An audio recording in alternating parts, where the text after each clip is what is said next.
आता 2024 वरून आठवलं. 2024ला आपली जी मूर्ती आहे ती गणसंकुलमध्ये होती तेव्हा एक व्लॉगर आहे जस्ट नीला, तर त्यांनी जी आखणीची व्हिडिओ आहे ती आपल्या मंडळाची खूप व्हायरल गेलेली, मलबार हिलच्या राजाची. तर जेव्हा ती व्हिडिओ तुमच्यापर्यंत पोहोचली तेव्हा तुमचा काय रिॲक्शन होतं? अरुण दादा म्हणजे एक वेगळ्या लेवलचा मूर्तिकार आहे. तुम्ही ना हर वर्षी काय ना काय नवीन नवीन कॉन्सेप्ट आणतात गणरायाच्या मूर्तीमध्ये. सर्वोत्कृष्ट मूर्तीचा बहुमान मिळाला. ऍक्च्युली डोळे काढणं हे सर्वांचं सोपं काम नाही आहे. आपले जे डोळे काढतात प्रशांत दादा, यावर्षी मलबार हिलचा राजा एकदम इंटरनॅशनल रूपात असेल. ते आता येणाऱ्या 30 तारीखला तुम्हाला समजेलच.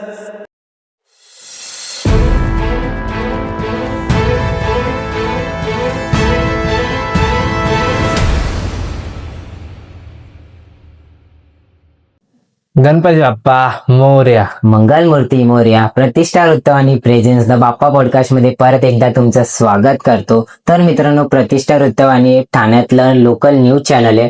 तुम्ही फेसबुक, इंस्टाग्राम किंवा युट्यूब मध्ये चेक करू शकता किंवा आपण त्यांची लिंक डिस्क्रिप्शन मध्ये देऊन ठेवू. तर मी प्रथमेश नगरकर आणि मी प्रणव गावडे. तर मित्रांनो, या पॉडकास्ट मध्ये एका अशा मंडळाशी ओळख करून घेणार आहे. तो मंडळ कित्येक वर्षापासून खूप लोकप्रिय झालाय व त्यांचं डेकोरेशन व त्यांची मूर्ती हर वर्षी काही ना काही युनिक कॉन्सेप्ट घेऊन येतात ते. तर आज आपल्यासोबत इथे उपस्थित आहे मलबार हिलचा राजा या मंडळाचे सचिव प्रथमेश दादा. तर नमस्कार दादा. नमस्कार. तर दादा, कसं वाटतं आज आपला पॉडकास्ट आहे? एकदम छान वाटतंय. असंच सर्व मंडळांचा ब्रॉडकास्ट घेत राहावा व मुंबईचा गणेशोत्सव एकदम उच्च स्तरावरती जाऊन ठेवावा ही माझी अपेक्षा आहे. तर दादा, तुमच्या मंडळाची सुरुवात कशी झाली, काय हिस्ट्री आहे आणि काय बॅक? स्थापना 1973 साली झाली. एका टॅमॅटोच्या कॅरेटवरती आम्ही पहिला गणपती बसवला. 1990 साली आम्ही सर्वात पहिली उंच मूर्ती आणली, 25 फुटी उंच मूर्ती आणली. आतापर्यंत आणत आहोत आणि याच्या पुढे आणत राहू. तर दादा, मलबार हिलचा राजा हे नाव आपल्या मंडळाला कसं पडलं? 1990, 91, 92 साली सर्वोत्कृष्ट मूर्ती सलग 3 वर्ष आम्हाला सर्वोत्कृष्ट मूर्तीचा बहुमान मिळाला. त्याच्यामुळे आम्हाला ते नाव संबोधित करण्यात आलं. दादा, जेव्हा तुम्हाला संबोधित करण्यात आलं तर तेव्हाची फिलिंग कशी होती तुमची? तेव्हाची फिलिंग एकदम गगनात मावेना अशी होती. तुम्ही ना हर वर्षी काय ना काय नवीन नवीन कॉन्सेप्ट आणतात गणरायाच्या मूर्तीमध्ये. तर त्यामागचा विचार कोण करतं आणि याच्या मागची प्लॅनिंग कशी असते? आमचं म्हणजे गणेश जसं गणपती विसर्जन होतं लगेच दुसऱ्या तिसऱ्या दिवशी पुढच्या वर्षी जी आमची प्लॅनिंग चालू होते की गणपती काय आणायचा आणि कलर काय मारायचा, मुळात कलर काय मारायचा हे आमच्या डोक्यात चालू असतं. आमचे कार्यकर्ते वर्षभर त्याच्यावरती रिसर्च करत असतात. रिसर्च करून मग आमचे जे सेक्रेटरी आहेत निलेश पटेल, परेश परब अध्यक्ष आहेत, ते त्याच्यावरती अभ्यास करतात. मूर्तिकाराला सांगतात की पोरांनी ठरवलंय असा असा कलर मारायचा. मग मूर्तिकार त्याच्यावरती काहीतरी आपल्याला सोल्युशन देतात आणि मग तो कलर आपण फिक्स करतो. दादा, आपण बघितलं तर आपली जी मूर्ती आहे ती गेल्या 2 वर्षापासून एक सिल्वर कलर मध्ये आपण बघतोय. तर मग ही जी आयडिया आहे ही कशी येते आणि कोण हे ठरवतं, आणि कधी तुम्हाला रिस्क वाटते का की आपण हा काहीतरी युनिक कॉन्सेप्ट आणतोय तर लोकांना आवडेल की नाही?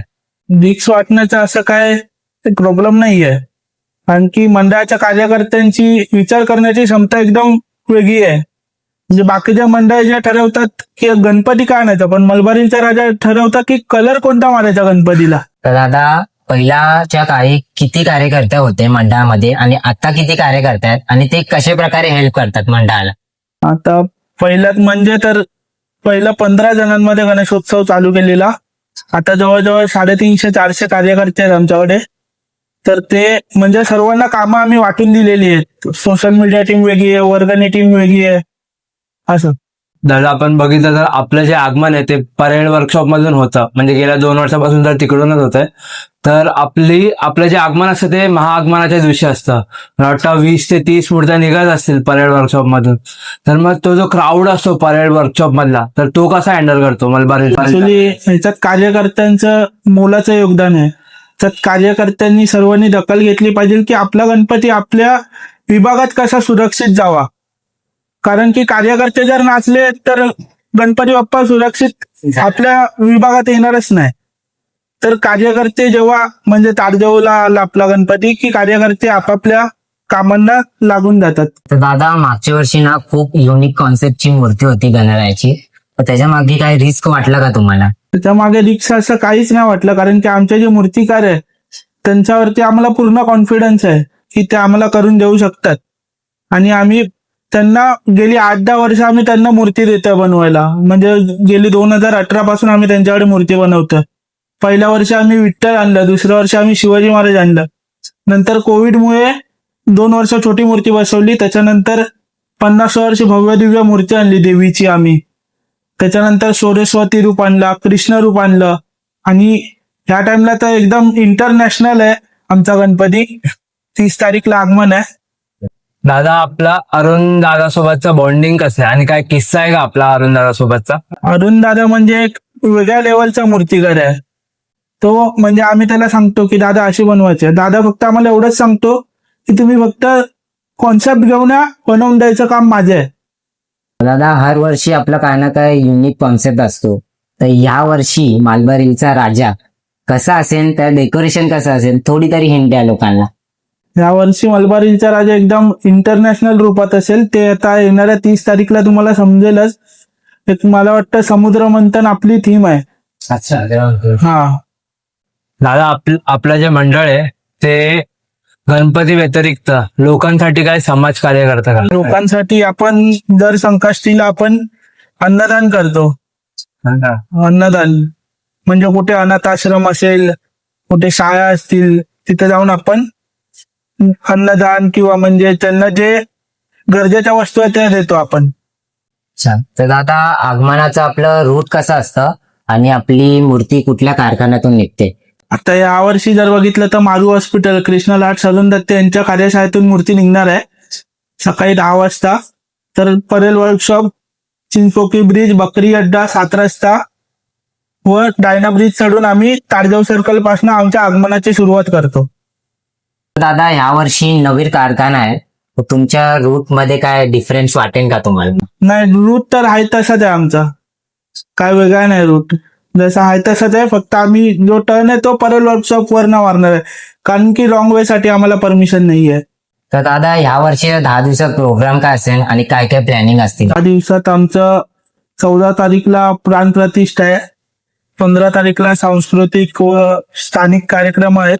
त्याच्यानंतर मग सर्व म्हणजे लहान मुलांच्या चित्रकला स्पर्धा, हस्ताक्षर स्पर्धा, महिलांसाठी पाककला स्पर्धा हे सर्व आयोजित करण्यात आलंय. आणि 24 सप्टेंबर रोजी संध्याकाळी 8 वाजता महाआरती ठेवण्यात आली आहे.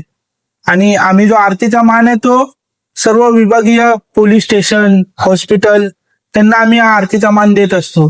दादा, आपण जर बघितलं तर सध्याच्या काळामध्ये खूप चर्चेत असणारी गोष्ट म्हणजे इन्फ्लुएन्सर जे लोक असतात ते आजकाल फर्स्ट लुकच्या नावाखाली पूर्ण मूर्ती रिव्हील करतात. तर त्यावरती तुमचं काय बोलणं आहे? ऍक्च्युली फर्स्ट लुकच्या नावावरती हे केलं ना पाहिजे. ऍक्च्युली फर्स्ट लुक जो आहे तो मंडळाच्या ऑफिशियल पेजवरच पडला पाहिजे. दादा, असा कुठला आगमनाचा किस्सा आहे का? तो खूप इंटरेस्टिंग आहे, तुम्ही आमच्या थ्रू लोकांना सांगते. 2024 मध्ये आम्ही जी कृष्णाची मूर्ती आणलेली त्याच्यासाठी आम्ही पुढे गणसंकुलच्या पुढे म्हणजे जवळजवळ ते 15 फुटावरती ती दिवा असेल त्याच्यावरती आमचे कार्यकर्ते जाऊन चढले होते आणि तिकडनं तो पडदा सोडला होता. आणि लोकांना एक्साइटेड होते की मलबार हिलचा राजा कधी बाहेर येणार. आणि जेव्हा तो पडदा ओपन झाला अक्षरशः लोकांनी तिकडे डोक्यावरती घेतलं, म्हणजे गणेशोत्सव पूर्ण डोक्यावरती घेतला असं मी म्हणेन. दादा, 2024 वरून आठवलं, 2024ला आपली जी मूर्ती आहे ती गणसंकुलमध्ये होती तेव्हा एक ब्लॉगर आहे जस्ट नीला, तर त्यांनी जी आखणीची व्हिडिओ आहे ती आपल्या मंडळाची खूप व्हायरल गेलेली, मलबार हिलच्या राजाची. तर जेव्हा ती व्हिडिओ तुमच्यापर्यंत पोहोचली तेव्हा तुमचं काय रिॲक्शन आलं? ऍक्च्युली डोळे काढणं हे सर्वांचं सोपं काम नाहीये. आपले जे डोळे काढतात प्रशांत दादा त्यांनी खूप अप्रतिम लिखाई केली, त्याच्यासाठी मी त्यांना धन्यवाद म्हणतो. आणि नील दादानेही आमचे ते सबस्क्रायबर्स आणि व्ह्युअर्स वाढवल्याबद्दल त्यांचंही लाखमोलाचं सहकार्य लाभेल मंडळाला ही आशा बाळगतो.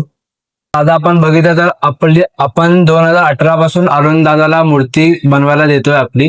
तर हे मूर्ती कार्ड चेंज करण्यामागचं रिझन काय होता? आधी मलबार हिलचा राजा भरपूर लोकांनी बनवलाय. विजय खातू सरांनी बनवलाय, किशोर आंबेडकर दादा आहेत, बालचंद्र घाणर आहेत, सतीश दादा आहे. या सर्वांच्या हाताखाली म्हणजे आपल्या बाप्पाने आकार घेतलाय. तर 2018 साली मंडळाने एक निर्णय घेतला की अरुण दादाकडे मूर्ती द्यायची. तर आतापर्यंत आम्ही त्यांच्याकडेच बनवत आलेलो आहे मूर्ती. दादा, निर्णय चेंज का केला 2018 मध्ये मूर्तिकार चेंज? तर कसं काळानुसार व ट्रेंडनुसार मंडळाला पण थोडं चेंज करायला पाहिजे. तर दादा आपण बघितलं मलबार हिलचा राजा एक खूप मोठा मंडळ बोलू शकतो आपण ग्रँड रोड साईडचं. तर मग आपल्या मंडळाला फंडिंग कुठून येते? फंडिंग म्हणजे जे कार्यकर्त्यांची मेहनत आहे ती अफाट आहे. कार्यकर्ते कामावरनं आले की मंडळाच्या फंडिंगसाठीच धावत असतात. तर आमचा उत्सव जो आहे तो आमच्या जवळजवळ गल्लीत 250 ते 300 दुकान आहे, त्यांच्याकडनं वर्गणी. मग आम्ही ते जून महिन्याच्या पहिल्या संकष्टीला पावती पूजन करतो व मग दुसरा मंगळवार जो येतो त्याला आम्ही ते वर्गणी शुभारंभ करून टाकतो. म्हणजे आमचा उत्सव हा मार्च महिन्यापासूनच चालू होतो. मुळात आमची ट्रॉली जे मार्च महिना गुढीपाडवा झाला की पुढच्या आठवड्यात आमची ट्रॉली काढतो आम्ही.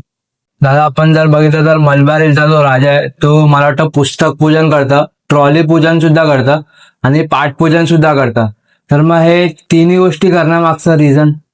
तिन्ही म्हणजे कसं आता ट्रेंडनुसार सर्व करायला लागतं. पुस्तक पूजन म्हणजे आमचे कार्यकर्ते वर्गणीला सुरुवात करतात तेव्हापासून जूनच्या पहिल्या आठवड्यात सुरुवात करतात. जेव्हा संकष्टी येते ना तेव्हा आम्ही पुस्तक पूजन करून वर्गणी शुभारंभ करतो. आणि त्याच्यानंतर 15-20 दिवस उलटले की अरुण दादाला एकदा म्हणजे त्याचा फोन येतो आम्हाला की तुम्ही ट्रॉली सोडा आता की बाप्पाला आकार घ्यायचा आहे करून. तर मग आम्ही ट्रॉली पूजन मग त्याच्यात आम्ही थोडीफार थीम रिव्हील करण्याचा प्रयत्न करतो. दादा तुमच्या परिसरामध्ये बोला मलबार हिलचा राजा एक ब्रँड बोलू शकतो. जेव्हा ही मूर्ती तुमच्या एरियामध्ये येते तर लोकांचं रिएक्शन कसं असतं? ऍक्च्युली मलबार हिलचा राजा हे खूप म्हणजे लोकांना एक्साइटेड असतात बघायला की काय त्या लोकांनी भव्य दिव्य मूर्ती आणली व काय कॉन्सेप्ट आहे हे लोक म्हणजे बघायला आतुरलेले असतात. दादा आपण गेल्या वर्षी ती मूर्ती होती तर त्याचा कॉन्सेप्ट काय होता? गेल्या वर्षी जो शंकर आणि गणपतीचं आपण कॉम्बिनेशन केलेलं, उज्जैनचं आपण शंकर केलेलं खाली आणि गणपती बाप्पा त्याच्यावरती अभिषेक करतोय. आणि मग त्याच्यावरती आपण मंडपात येऊन विविध 6 रूपे केली त्याच्यावरती. कधी जय मल्हार केलं, कधी वेगळं बाप्पा बर्फानी केलं. आणि जसं की आम्ही होम हवनला चक्क 12 ज्योतिर्लिंग बनवलेले बर्फाचे आणि ते आम्ही मंडपाच्या बाहेर लावलेले. एक टेबल लावून मंडपाच्या बाहेर लावलेले 12 ज्योतिर्लिंग. जवळजवळ ते 24 तास होते. दादा तुमच्या मंडळा व्यतिरिक्त असा कुठला मंडळ आहे का तुमची त्यांच्यासोबत बॉन्डिंग खूप मस्त आहे? जसं म्हणजे स्लेटर रोडचा राजा. आता आम्ही आमचा गणपती विसर्जनाला जेव्हा मार्गस्थ करतो तेव्हा आम्ही मंडपातनं सरळ काढून आमचा जो बाहेरचा नाका आहे तिकडनं फिरवून आणतो. मग आम्ही स्टेशनला जातो तोपर्यंत ते आमच्यासाठी थांबतात. मग आम्ही हार वगैरे एक्सचेंज करतो. त्यांचा जो मान सन्मान आहे तो देतो, तेही आम्हाला हार देतात. अशी आमची त्यांच्यावर खूप चांगली बॉन्डिंग आहे. आणि कधीही काय आम्हाला काय काम लागलं आम्ही त्यांच्याकडे जातो, तेही आमच्याकडे येतात. म्हणजे खूप असं जवळचं नातं स्लेटर रोडचा राजा म्हटलं तर. दादा अरुण दादाची अशी कोणती मूर्ती आहे जी आतापर्यंत तुमची सर्वात फेवरेट आहे मलबार हिलच्या राजामध्ये? मूर्त्या तर सर्वच फेवरेट आहेत दादाच्या, पण दादाने जी 50 वर्ष भव्य दिव्य देवीची मूर्ती बनवलेली ना ती एकदम अप्रतिम म्हणजे अप्रतिम बनवलेली. त्याच्या बाजूलाही देवीचे कान होते पण ते आमच्या गल्लीत आले नसते म्हणून ते आम्ही जॉईंट नाही केले. आणि तो गणपती आम्ही विदाऊट प्रभाव मंडपात ठेवला. क्रेनने ती प्रभाव उतरवली आणि एका मंडपाच्या बाजूला जागा आहे तिकडे ती प्रभाव ठेवली आणि विसर्जनाला पुन्हा ती फिट केली आम्ही प्रभाव. तर मित्रांनो या पॉडकास्टच्या आता आपण शेवटच्या टप्प्यावर पोहोचलोय. तर आपला एक चॅलेंज असतो the Bappa challenge in 1 word.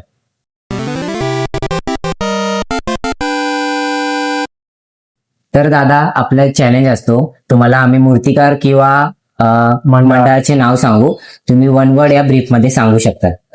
तर दादा पहिलं नाव आहे स्लेटर रोडचा राजा. स्लेटर रोडचा राजा भव्य दिव्य मूर्ती सुंदर. यावर्षी जी मूर्ती बनवली आहे ती अप्रतिम मूर्ती बनवली आहे.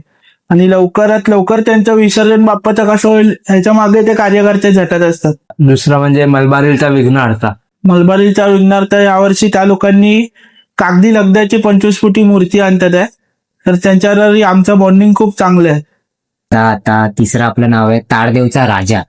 ताडदेवचा राजा म्हणजे आगमनापती. आगमनापती म्हणजे ताडदेवच्या राजाची जी आगमन मिरवणूक आहे ती ताडदेव सर्कल पासून मला वाटतं त्यांच्या मंडपापर्यंत जवळपास गर्दी असते.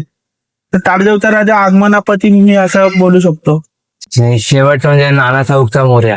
नाना चौकचा मोरया म्हणजे ते एक पारंपरिक आगमन सोहळा आहे. जसं काळा चौकीचा आपण आगमन सोहळा बघतो तसं तिकडचेही कार्यकर्ते ते गणवेश वगैरे घालून त्या आगमनात समावेश होतात. म्हणजे जो कॉन्सेप्ट असेल त्या हिशोबाने आगमनात समावेश होतात गणवेश घालून. तर मित्रांनो, कसा वाटला हा आजचा आपला मलबार हिलच्या राजासोबतचा पॉडकास्ट नक्की कमेंट करून सांगा आणि आपल्या चॅनलला लाईक, शेअर, सबस्क्राईब करायला विसरू नका. गणपती बाप्पा मोरया. मलबार हिलच्या राजाचा. बस.